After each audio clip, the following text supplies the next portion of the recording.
Assalamualaikum warahmatullahi wabarakatuh.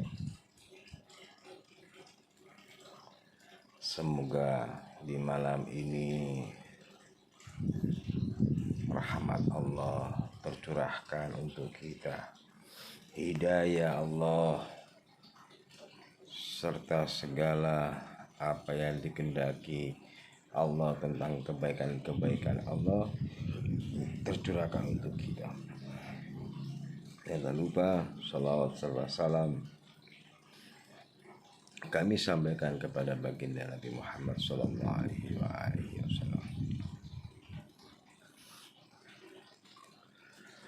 Meluruskan dari pembicaraan yang namanya Ustadz Aziz Jasuli tentang manhaj.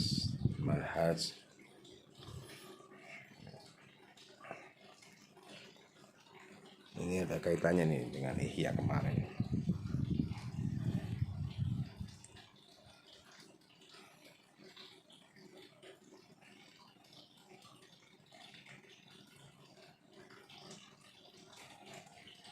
Kita dengarkan dulu ya kontennya daripada Ustadz Aziz biar tidak salah dalam mengartikan. Pemirsa yang berbahagia, salam sejahtera untuk kita semua dan salam sejahtera untuk seluruh saudara sebangsa dan setanah air dimanapun Anda berada. Kembali lagi bersama dengan saya Abdul Aziz Jazuli di channel ini, dan kali ini saya akan meresensi ya salah satu kitab karya dari Habib Utsman bin Yahya.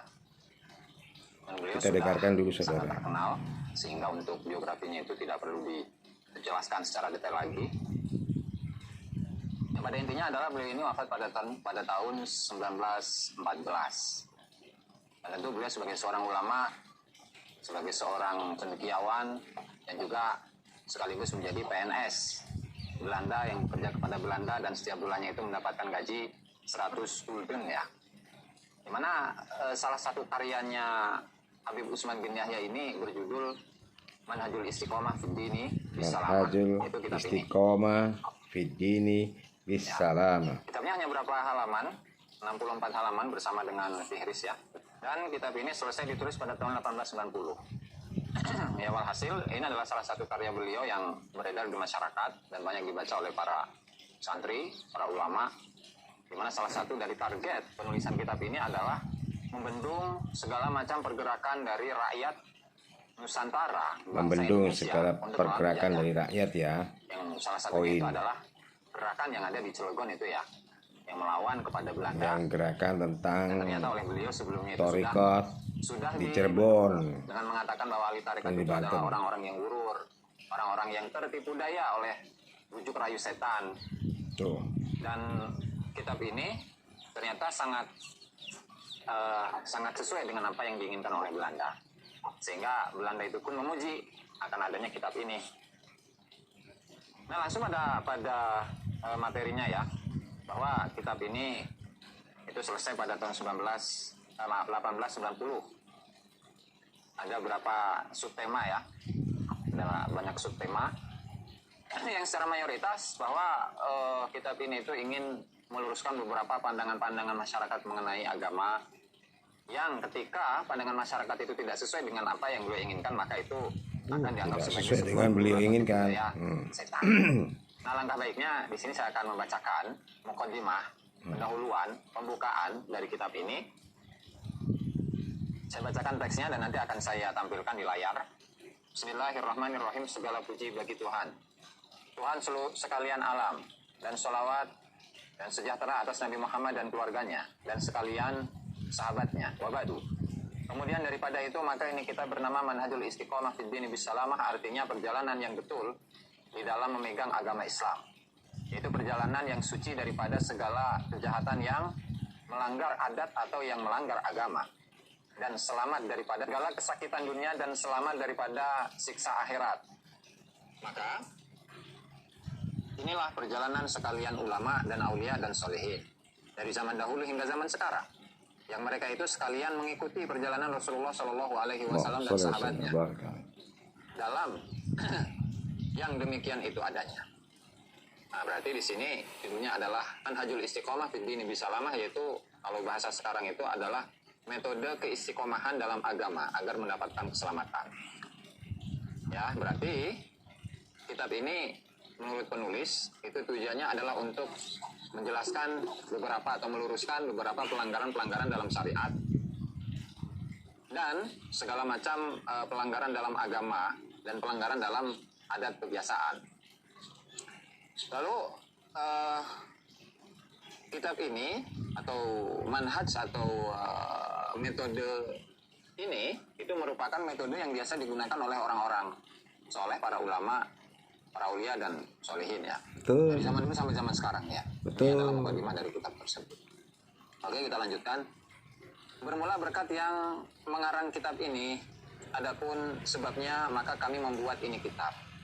Maka adalah itu karena 3 perkara yang tersebut di bawah ini. Pertama, jadi motif dari penulisan kitab ini ada 3 hal ya. Pertama, karena menyatakan kewajiban atas upama kami bahwa menyatakan kebenaran dari perkara agama bagi yang suka menerima kenyataannya. Jadi yang pertama adalah beliau ingin menjelaskan bahwa dalam kitab ini ya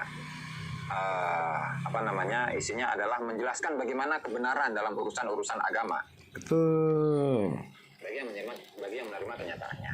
Betul. Untuk yang kedua karena niat menyampaikan pengasih kebajikan ilmu dan menyampaikan nikmat peringatan kepada sekalian saudara Islam. Jadi memberikan peringatan kepada saudara Islam.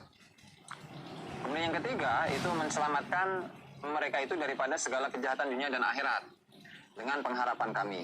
Betul. Bahwa 3 perkara ini menjadi baik pula kepada negara, kepada negeri adanya. Nah, berarti yang ketiga itu adalah menyelamatkan umat Islam dari segala kejahatan, baik kejahatan atau kemudorotan atau kesengsaraan baik di dunia ataupun akhirat. Nah, melalui arahan yang telah ditulis, yang telah disampaikan oleh Habib Usman. Jadi itu poin yang pertama adalah di mana Habib Usman bin Yahya. Beliau seorang alamah, seorang alim. Dalam hal ini memberikan suatu pelajaran peringatan kita untuk selalu istiqomah di jalan ketakwaan kepada Allah dan Rasul-Nya.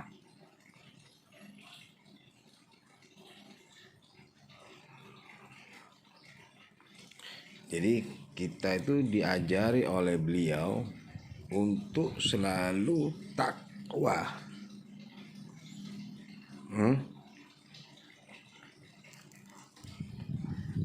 Ya.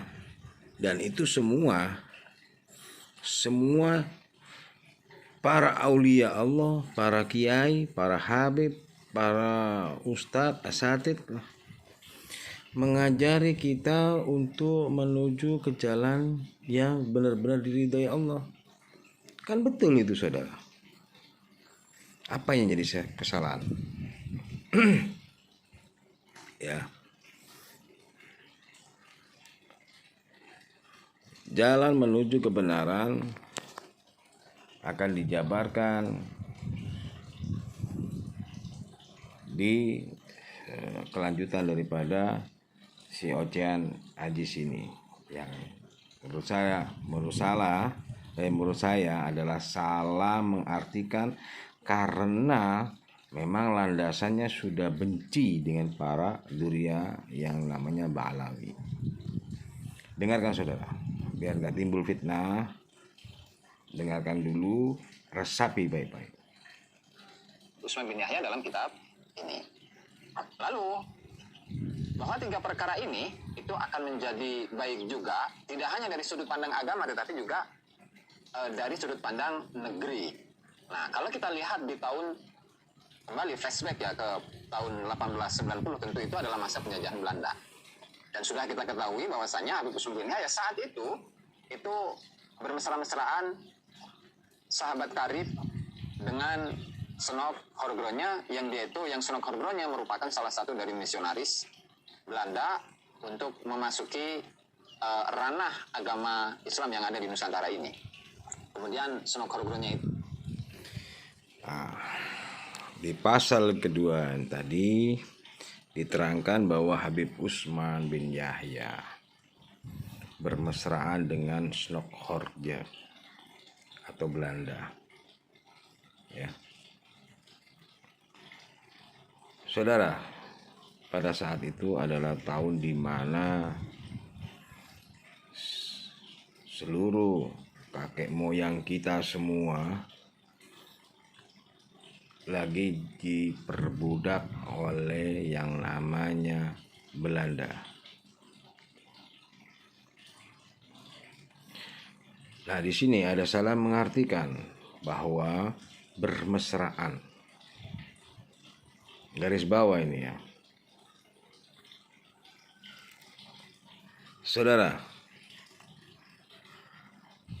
ada ulama yang karismatik dengan memberikan ceramah-ceramah atau pendekatan-pendekatan persuasif kepada pemerintah Belanda. Ini namanya strategi, saudara. Ada yang frontal, ada yang macam-macam. Nah, di sini saudara Ajis ini salah mengartikan, saudara.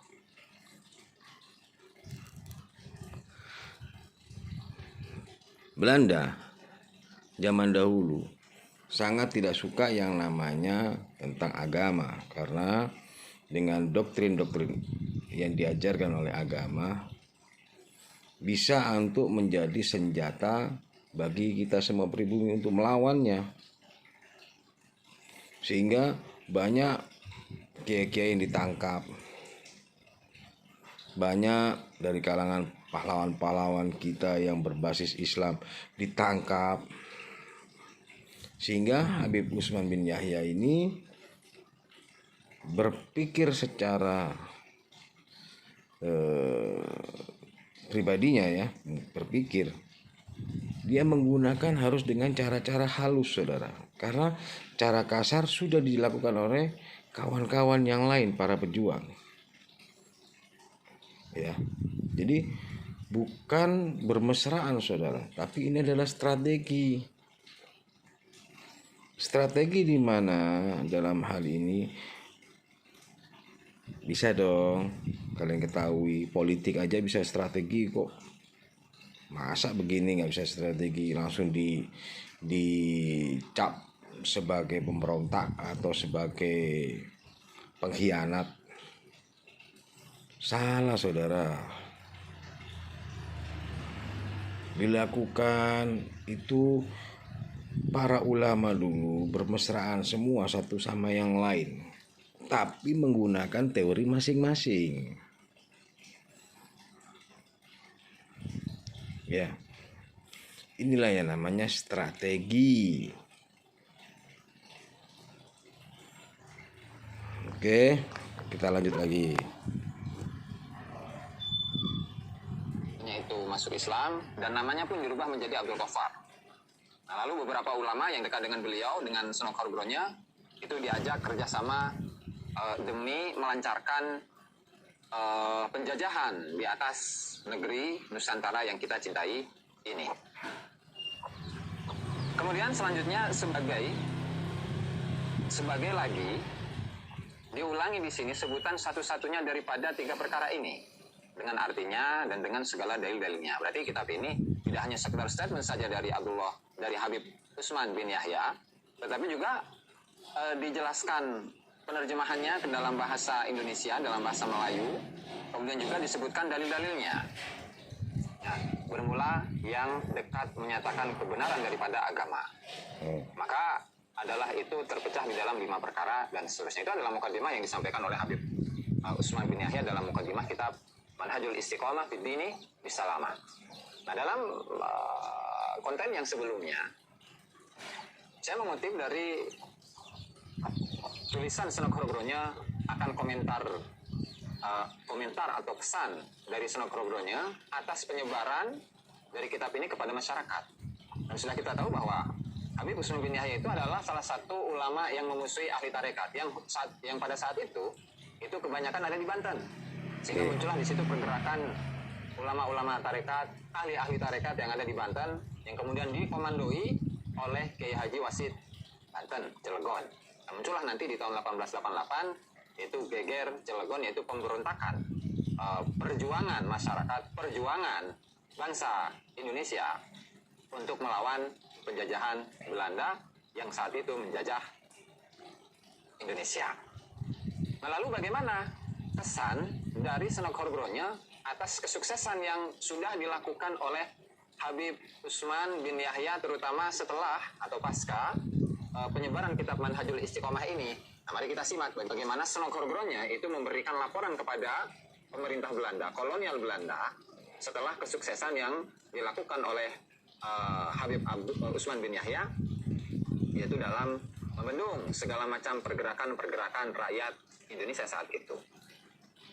Silakan buka di buku Senok-Horgronya, yaitu kumpulan-kumpulan nasihat-nasihat Senok-Horgronya kepada pemerintah Belanda yang ada pada jilid ke-9 ya, halaman 1626-1626, dan buku surat tersebut atau laporan tersebut itu ditulis di Buitenzorg atau Bogor pada tanggal 5 Juli 1890. Ini nanti juga saya tampilkan di dalam layar ya.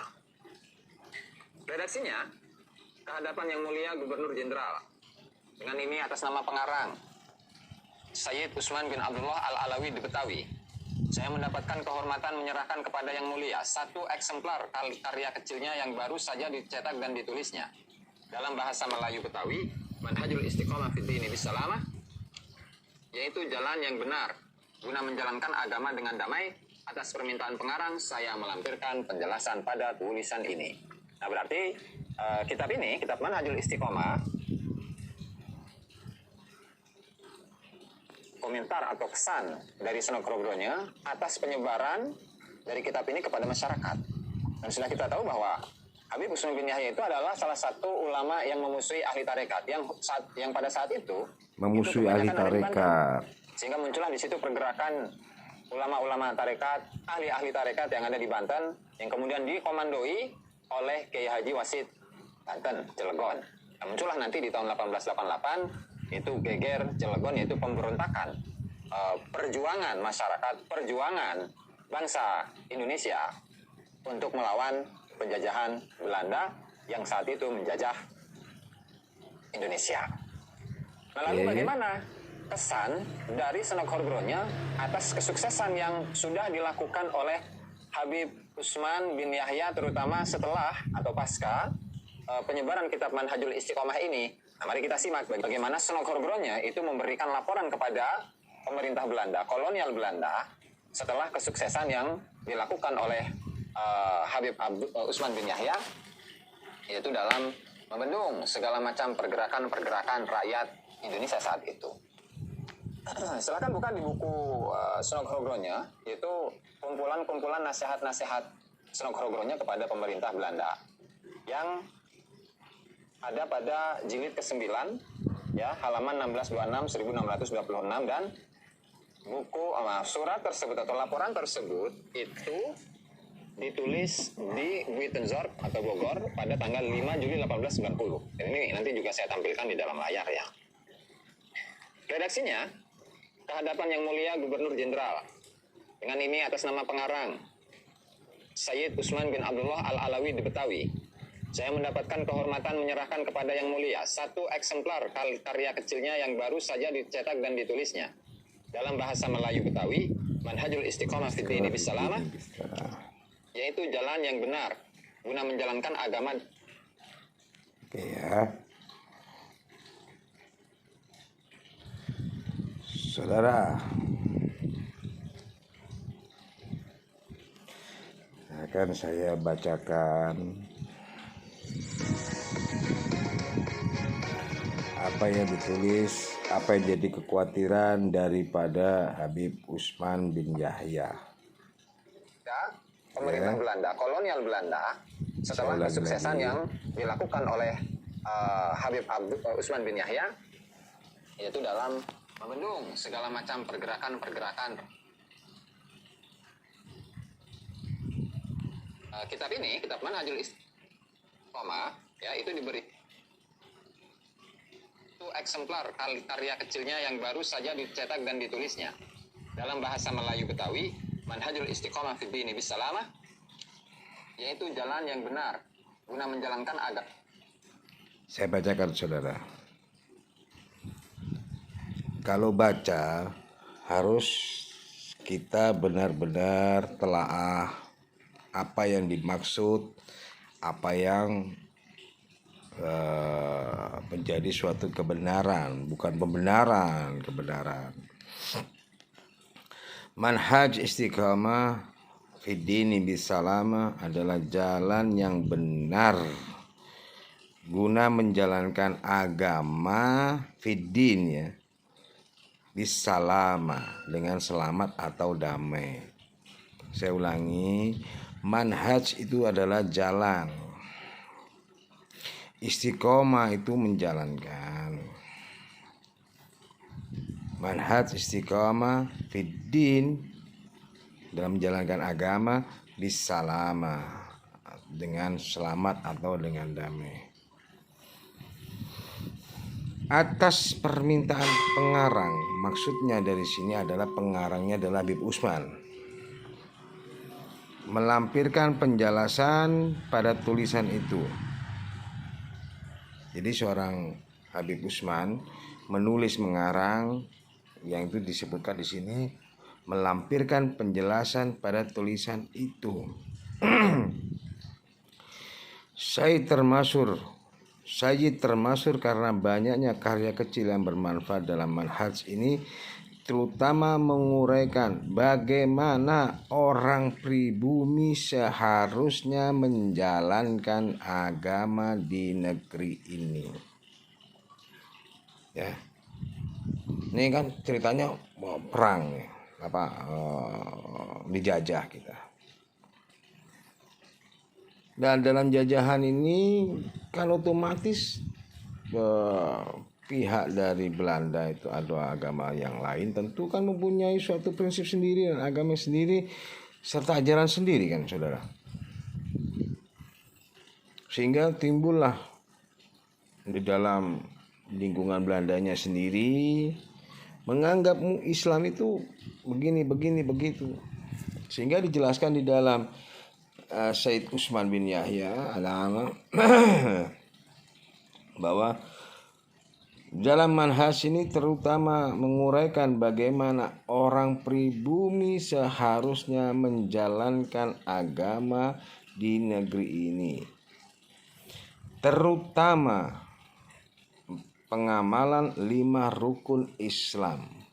Nah, dari Habib Usman bin Yahya ini menjelaskan bagaimana nih orang pribumi, maksudnya orang Islam yang ada di Indonesia ini menjalankan perintah agama, terutama pengamalan 5 rukun Islam. Ya, jadi tidak ada di sini untuk urusan apa memberontak atau apa. Habib Usman menjelaskan bahwa orang yang beragama, bagaimana caranya menjalankan agama di negeri ini yang berlandaskan Islam itu ada 5 rukun Islam, bukan yang lain-lain. Dan itu memang rukun Islam. Emang kalau kalian bukan Islam, ya jelas nggak tahu lah rukun Islam, ya. Dan undang-undang mengenai hukum perkawinan keluarga. Jadi pertama dijelaskan dalam Said Usman bin Yahya dalam kitab karangannya Manhaj Istiqomah fid Dini Bisalama. Pertama, bagaimana caranya orang Islam menjalankan rukun Islam. Itu ada 5 perkara. Kedua, mengenai hukum perkawinan. Ya jelas dong, masa kamu kawin nggak ada hukumnya?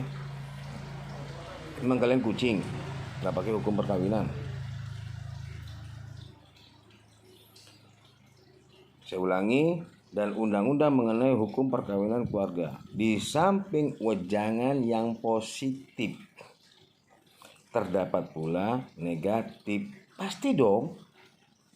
Namanya kita memberikan suatu mauidhah hasanah. Terkadang kita ambil sisi baiknya, kadang kita juga melontarkan sisi jeleknya, seperti ini, seperti itu. Tandanya orang yang benar-benar waro, teliti. Agar mereka meninggalkan hal-hal yang secara salah. Saya ulangi, manhaj ini terutama menguraikan bagaimana orang pribumi seharusnya menjalankan agamanya di negeri ini, khususnya Islam nih. Ya, ini pengamal 5 rukun Islam. Kedua, tentang undang-undang mengenai hukum perkawinan keluarga. Di samping ada wejangannya positif, tentu ada negatif. Agar mereka meninggalkan hal-hal yang secara salah biasa mereka anggap sebagai bagian dari Islam. Contoh nih, mulai nih, harus paham saudara. Atau sekurang-kurangnya mereka anggap sunnah jika dipandang dari segi Islam. Nih termasuk dalam golongan adat. Nah, kebiasaan dan praktek yang dikutuk oleh Said dengan bantuan naskah-naskah yang wibawa adalah pertama-tama adalah bermacam-macam kenakalan. Selanjutnya terhitung banyaknya untuk ketahayulan. Nih ya. Jadi ada wejangan positif, ada wejangan negatif, saudara. Ya. Termasuk dalam golongan adat. Nih contoh, nih misalnya. Kalau kita bicara adat istiadat ini sulit, saudara, karena kita ini yang datang Islam itu pendatang semua pada saat itu. Karena Indonesia ini ya, kalau di dalam karangan Belanda dulu banyaknya Hindu, banyaknya agama yang lain. Nah, kan tentu adat istiadat ini yang seperti halnya contoh tahlilan juga diklaim oleh orang agama Hindu. Nah, ada adat contohnya sekar laut, ada adat yang misalnya ya namanya adat istiadat itu kan bukan bawaan dari Islam, tetapi bawaan dari suatu adat daerahnya. Paham saudara? Ada yang tabur bunga di laut, kan nggak ada di Islam itu. Ada yang namanya apa itu petik laut lah, apalah hasil bumi yang dipersembahkan ke sana ke sini. Ada yang dulu kalau namanya panen nanti dibuatkan suatu kayak macam selamatan dan ditaruh di pohon-pohon. Kan tentu di Islam nggak ada itu saudara. Dan ini yang diluruskan sama Habib Utsman bin Yahya.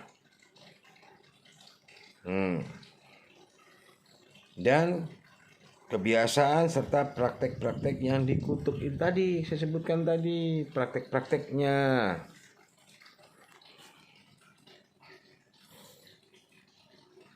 Dan ketahayulan, contoh nih tahayul, wadah pohon nanti dikasih apa kain, ya kan? Kalau di Islam kan nggak ada sebenarnya seperti itu. Kalau agama lain katakanlah itu adat istiadat mereka. Kan ini Nabi Musa bicara tentang Islam, bukan sebagai antek Belanda saudara, tetapi beliau mengajarkan kita jalan yang benar guna menjalankan agama dengan selamat atau damai di matanya Allah. Ya. Tuh.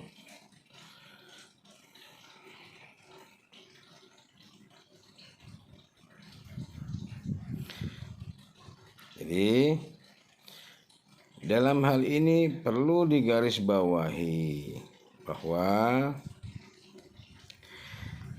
termasuk dalam golongan adat kebiasaan praktek yang dikutuk oleh Sayyid dengan bantuan naskah wibawa tadi, contoh dengan penggunaan azimat. Nah, contohnya gini nih, azimat kalau kita ya datang nih baratnya, datang lantas dikasih jimat, ini bahwa kamu kebal, lantas kalian meyakini, itu syirik namanya saudara. Dan inilah yang dibahas, kita dikembalikan ke jalur fitrahnya kita selaku manusia, yakni takwa, bukan meyakini dengan adanya jimat tersebut lantas kita jadi kaya, lantas kita jadi sakti, lantas kita jadi, enggak saudara. Ini yang dibenahi oleh Habib Utsman bin Yahya. Lantas nih, di antara tersebut pula penggunaan jimat untuk bermacam-macam tujuan, bahkan untuk mempermudah pencurian dan pembunuhan. Contoh, kalian dikasih nih, wah ini untuk kebal, lantas kalian kan pasti nyuri dong. Atau caralah untuk suatu kejelekan lah, entah itu membunuh atau apa nantinya kan gitu. Itu yang dilarang oleh Habib Utsman bin Yahya. Ya, lanjut. Menurutnya hal ini tidak pantas bagi kaum muslimin zaman sekarang. Karena apa? Ini dengan beredarnya para wali songo dulu, dengan datangnya para wali songo, dengan dibenahinya Islam, berarti kan sudah masuk nih zaman pengenalan Islam. Nah, maksudnya Habib Utsman bin Yahya ini tidak pantas itu di zaman sekarang. Artinya zaman sekarang sudah ada zamannya para wali songo yang telah menyempurnakan Islam di Indonesia ini, walaupun secara bertahap. Paham ya? Di sini harus dipahamin. Biar tidak menuduh orang alim, menuduh ini dengan perspektif diri kita sendiri, bukan. Nah, yang hanya menimbulkan foya-foya di kedua pihak, para guru dan murid. Akhirnya, dan ini pasti boleh dianggap sebagai sangat penting, usaha mengadakan apa yang dinamakan perang sabil atau perang suci. Nah, contoh nih, kita ini kan hidup di dalam toleransi agama ya, di dalam NKRI ini, ya kan. Nah, contohnya kita ini orang muslim, kita berdekatan dengan orang agama lain lah ya, nggak perlu saya sebutkan. Nah, agama lain itu punya kebiasaan adat istiadatnya nih, misalnya ada macam-macam yang tadi saya sebutkan. Kan nggak perlu kita langsung bilang, woi kamu dosa, woi begini. Nggak perlu, berlakulah lakum dinukum waliyadin. Apa yang menjadi keyakinan kalian, silakan kalian jalanin. Nah, yang kita sendiri jalanin. Itu Mas Bro maksudnya. Contoh nih, kalau kita, contoh nih misalnya di Bali ya kan. Itu kan macam-macam nih, ada orang Budanya, ada Kristennya, ada mayoritas Hindu, ada Islamnya juga. Apakah di Bali saling senggol-senggolan sesama agama? Enggak saudara, karena toleransi. Orang Islam waktunya nyepi, nggak boleh rokok, nggak boleh nyalakan lampu, nggak boleh semuanya, ikutin. Bahkan speaker musola pun nggak ada, nggak jalan, ya ikutin walaupun kita nggak pakai speaker. Itu namanya toleransi ya.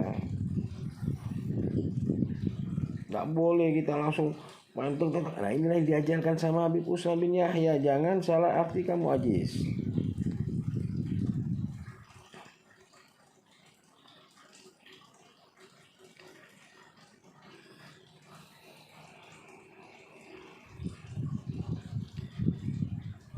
Saya ulangi, usaha mengadakan apa yang dinamakan perang sabil atau perang suci yang menurut ulasan Sayyid tidak ada syaratnya mutlak di negeri ini.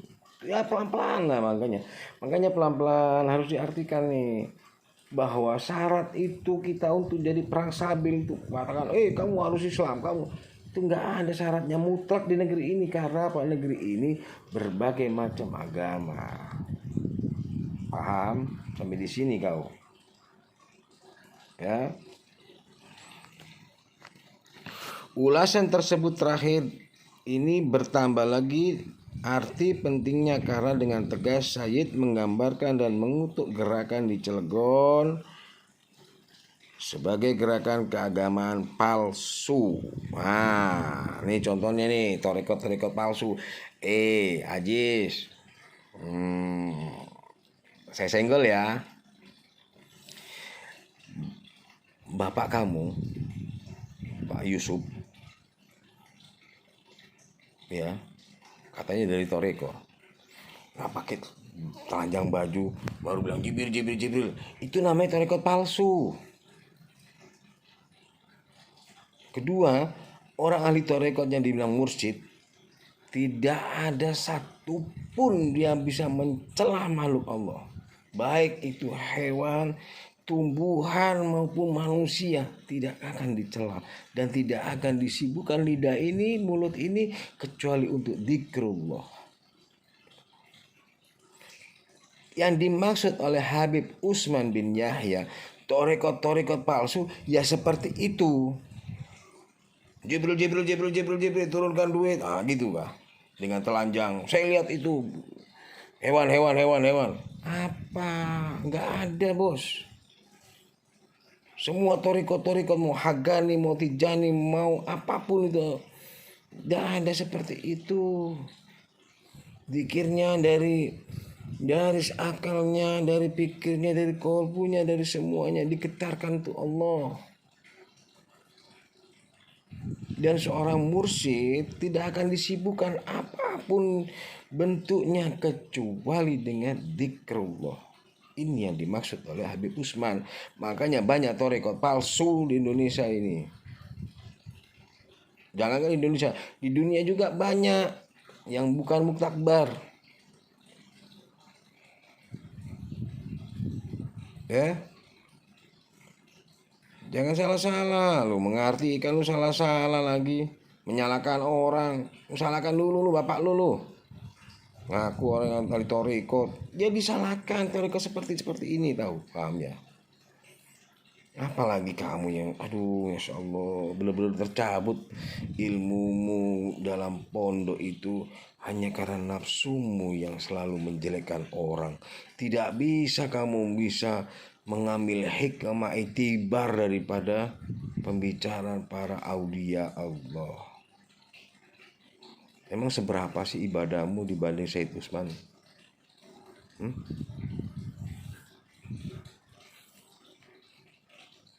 Hebatkah kamu dalam hal ibadah dibanding para aulia yang sudah diakui?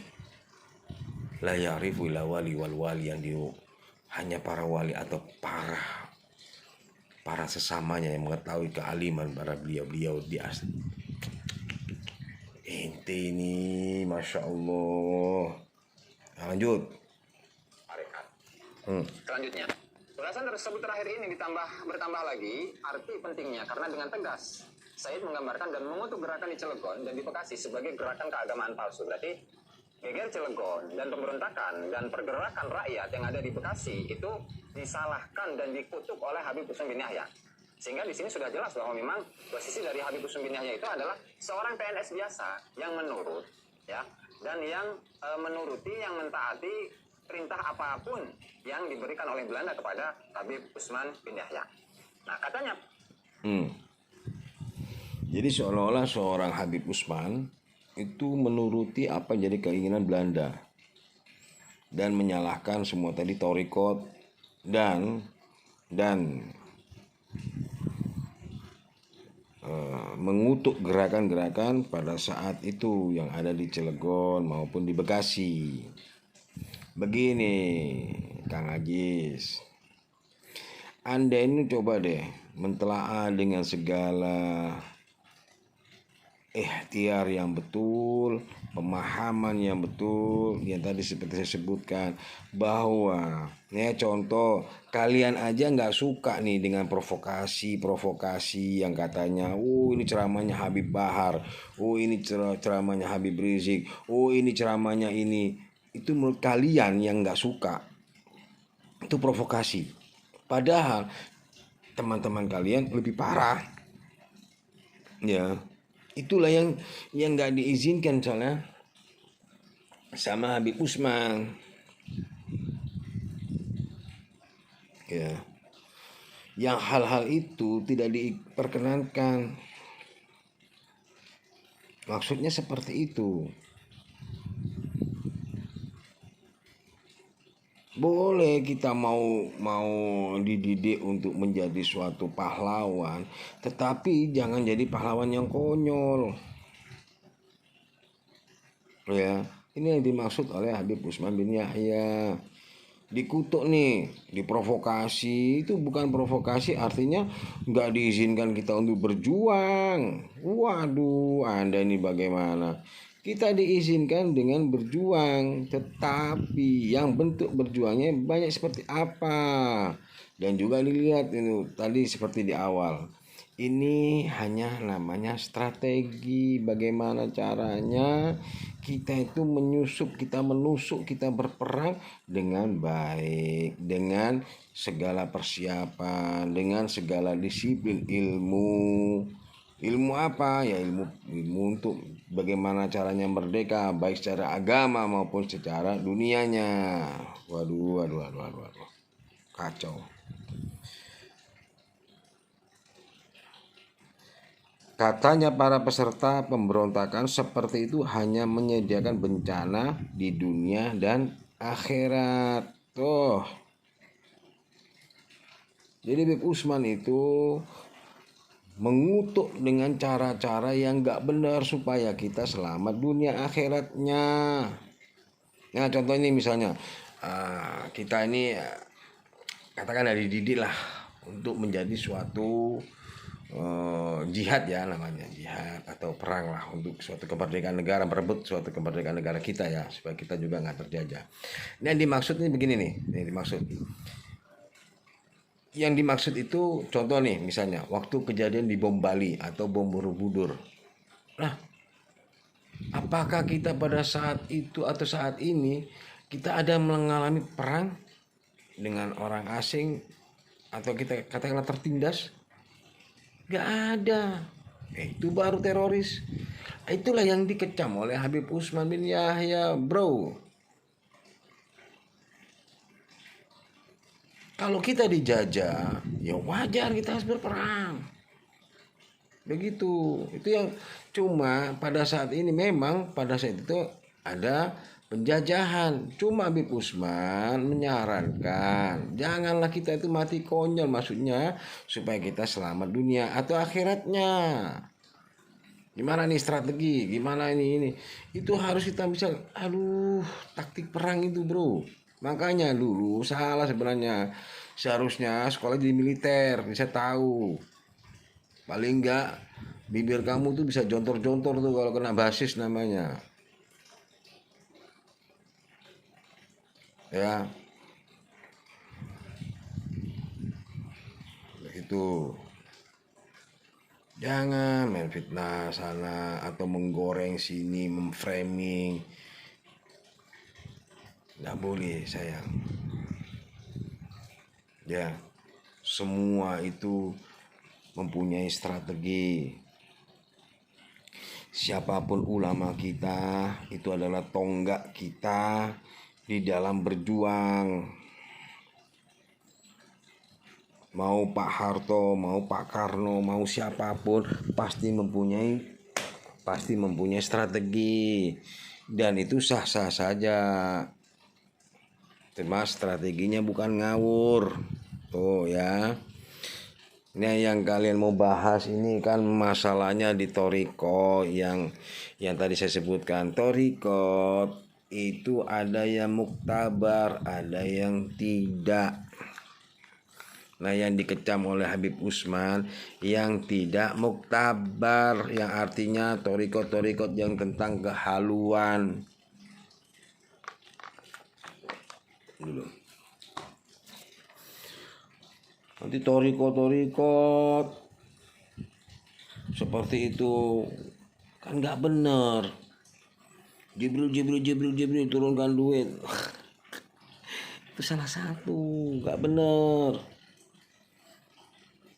Nah, contoh nih kayak Syekh Hasim Hisam Kabani Hagani hu hatinya mantap, atau Allah mantap. Tidak ada yang disebut lagi, tidak ada yang diminta yang lain kecuali Allah Ta'ala. Itu jalan thariqat sayang. La ilaha illallah. Itu Suralaya Abah Anom, Allah yarhamu. Nah, benahi dulu leh. Gak usah lah hati busuk itu. Aduh, Masya Allah. Netizen yang cerdas kalian menyingkapi dalam hal ini. Jangan yang agama lain atau punya keyakinan lain ikut-ikut, gak benar. Semua itu ada, semuanya kalian juga punya prinsip, semua juga kalian punya jalan agama kalian masing-masing.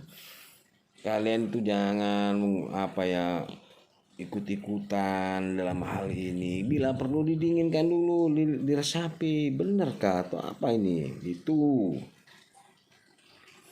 ada orang yang bicara torikot yang benar-benar di jalannya Allah. Oh, masa ngomongin orang, masa jalan torikot terus mencaci maki orang? Jangankan orang, tumbuh-tumbuhan aja kita bilang lu kurang ajar, itu aja nggak boleh kok di dalam torikot. Bagaimana kalian itu? Yes, Ajis. Kasihan, sungguh kasihan orang tua kamu itu. Entah bagaimana caranya mendidik kalian itu, mendoakan kalian itu. Salah doa mungkin kamu itu. Ya, jangan memprovokasi umat. Gak bener itu. Ada aja kau itu. Nanti dibilang sama Ustadz Wafil lagi ngak-ngakan lagi. Matamu gini-gini. Ya. Jangan sok pintar kamu. Menerangkan, mengalahkan orang-orang yang sudah alim alama. Ya. Menjadi suatu koreksi bagi kamu bahwa kamu aja dengan Ustadz Wafi sama-sama belajar dari pondok, kamu aja ngak-ngakan begitu, Mas. Kau bikin orang kasihan ngak.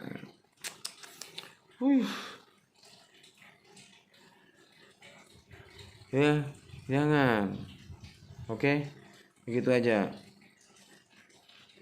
Lahir batin saya mohon maaf untuk kamu, Ustadz Aziz Jasuli. Semoga Allah berikan hidayah bagi kamu.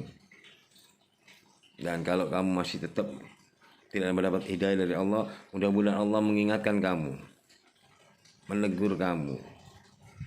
Ya, hati-hati. Lidah kita akan menjadi pertanggungjawaban kelak. Sadar kamu akan hal itu. Kamu bisa baca kitab, baca semua kitab-kitab para salaf. Bagaimana caranya kita menjadi hamba yang selalu takwa kepada Allah. Jaga ini. Jangan hati kita busuk. Ya. Kembalilah kita ke fitrah kita. Ayo. Kita sama-sama manusia yang punya kesalahan. Kita bukan orang maksum. Ya, itu aja. Mohon maaf saya lahir batin, sebenarnya tidak ada saya mau bertengkar sama kalian dengan Anda, khususnya kepada Ustadz Aziz. Cuma saya meluruskan, janganlah alama orang yang benar-benar tawadu, yang kitab sifat 20-nya dibaca di pondok manapun, diresapi di ya Allah, kalian itu dulu ngajinya Sifat 20 itu dari siapa yang ngarang juga, yang mengumpulkan. Jadi jangan kamu itu memframing orang yang benar-benar alim. Gak takut kalian kelak dipertanggungjawabkan. Benar-benar kamu itu, ya, benar-benar sadar. Yuk sadar yuk. Kita nggak tahu kapan Israel akan menjemput kita. Kita tidak tahu kelak di padang mahsyar bagaimana amal kita, ya. Kita tidak tahu apa teguran Allah kelak sama kita. Oke. Kepada semuanya yang mendengarkan, ini adalah kecintaan Al-Fakir kepada kalian sebenarnya, supaya kita ini kembali ke jalan ke fitrah kita selaku manusia yang dirahmati Allah, ya. Jangan kita ini menambah suatu permasalahan. Dosa kita aja kita belum tahu, saudara, banyaknya dosa kita, ya. Ayo sadar yuk. Udah, sudahi semua pertikaian dan apa yang nggak ada gunanya. Ayo kita kembali ke fitrah kita. Gimana sih fitrah kita? Apa fitrah kita? Adalah sebagai hamba Allah yang senantiasa mengharapkan ampunan Allah. Al-Fakir mohon maaf lahir batin apabila ada kesalahan dari omongan Al-Fakir, khusus kepada Ustaz Aziz, ya. Mudah-mudahan Allah senantiasa meridhoi kita dan meluaskan maghfirah ampunan buat kita atas segala dosa-dosa kita. Wassalamualaikum warahmatullahi wabarakatuh.